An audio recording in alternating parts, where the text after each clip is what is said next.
Twitter chief executive Jack Dorsey has told U.S. lawmakers the company's algorithms have not always been impartial. He said the platform unfairly reduced the visibility of 600,000 accounts, including some members of Congress.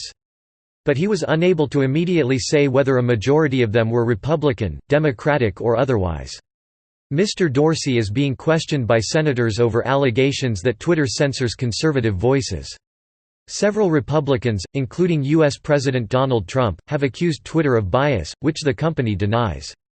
Twitter does not use political ideology to make any decisions, whether related to ranking content on our service or how we enforce our rules, said Mr. Dorsey. However, he said the company had made mistakes. On Wednesday, the U.S. Department of Justice said it would investigate growing concern that these companies may be hurting competition and intentionally stifling the free exchange of ideas on their platforms. What is the Twitter hearing about? Allegations of censorship were fueled when Twitter added a quality filter to the platform and its search results. Some users noticed that their tweets no longer appeared in search results and suggested that their content was being hidden, known as a shadow ban.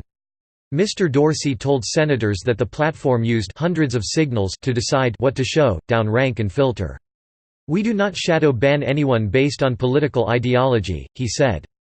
He explained that the algorithm had acted on the behavior of people following accounts, so some politicians were punished for the behavior of their followers.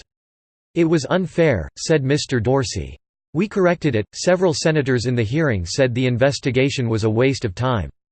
Democrat Paul Sabanes said the hearing had been triggered by deep state conspiracy theories proffered by the president, while fellow Democrat Jerry McNerney said it was an effort by Republicans to motivate their voters.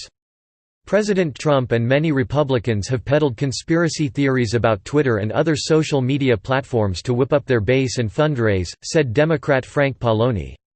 Mr. Pallone said Twitter could not be accused of anti-conservative bias while it allowed President Trump to use it for juvenile tweets and misinformation. What else did Mr. Dorsey reveal?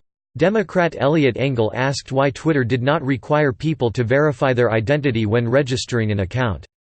Mr. Dorsey said the platform had systems to detect bots and had prevented 500,000 fake accounts from even being used. Asked why Twitter relied on its users to report inappropriate content, Mr. Dorsey said it was a matter of scale but that it responded quickly to reports based on their severity. Mr. Pallone asked how many human moderators Twitter had in the U.S. and how much they were paid. Mr. Dorsey was unable to answer. Republican Fred Upton asked how Twitter determined whether somebody was trying to manipulate a conversation. Mr. Dorsey said the platform was focused on conversation health, with factors such as shared attention taken into account. Asked whether Twitter's rules were clear, Mr. Dorsey said he accepted they were difficult to understand and needed to be more approachable. Republican Adam Kinzinger asked whether Twitter stored user data in Russia. Mr. Dorsey replied that Twitter did not have servers in Russia. Republican Michael Doyle asked explicitly whether Twitter had taken action to censor conservatives. "No," replied Mr. Dorsey.